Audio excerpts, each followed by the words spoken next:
పాంచజన్యం హృషికేశో దేవదత్తం ధనంజయః పౌండ్రం దద్మౌ మహాశంకం భీమకర్మ వృకోదరః అనంత విజయం రాజా కుంతీపుత్రో యుధిష్ఠిరః నకులః సహదేవస్య శుఖో ష మణిపుష్పకౌ కాశ్యస్య పరమేశ్వ శశికన్నీ చ మహారథః దృష్టౌ దుమ్నో విరాటస్య సాత్యకీ చ పరాజితః ద్రుపదో ద్రౌపదేయ చ సర్వస్య పృథివీపతే శోభద్రస్య మహాబాహు శంఖాన్ దద్ముః ప్రోదక్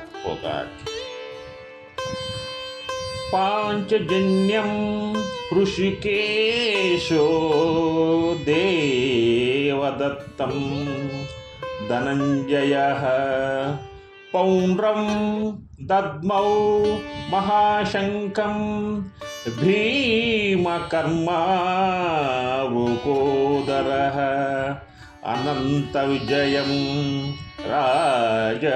రాజకుంతీపుత్రో యుధిష్ఠిరః నకులః సహదేవస్య సుఘోష మణిపుష్పకౌ కాశ్యస్య పరమేశ్వర శశికన్నీ చ మహారథః దృష్టదుమ్నో విరాటస్య సాత్యకీ చ పరాజితః ద్రుపదో ద్రౌపదేయా చ సర్వశః పృథివీపతే శోభద్రస్య మహాబాహుశంఖాన్ దద్ముః ప్రోదక్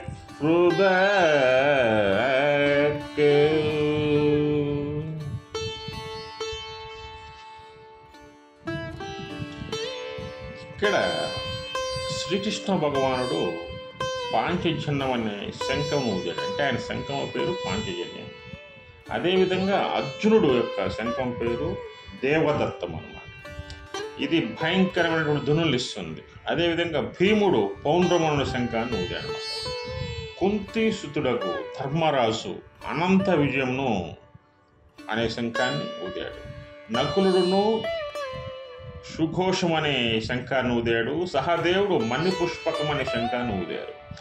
అట్లే గొప్ప ధనస్సు గల కాశీరాజు మహారథుడకు శిఖండియు దృష్టధ్యుమ్నుడు విరాటుడు అపజయం నొందని వాడైనటువంటి సాత్వికియు ద్రౌపదులను ద్రౌపదీలకు ఉప పాండవులు ద్రౌపది యొక్క పుత్రులకు ఉప పాండవులను గొప్ప భుజములు గల అభిమన్యులను సేన అంతటిను వేరువేరుగా తమ తమ శంఖాలను ఊది వాళ్ళ యొక్క విజయ దుందుబిని మోగించాలని వాళ్ళు శంఖనాదం చేశారు. ఈ శంఖనాదమే సింహనాదం అయింది.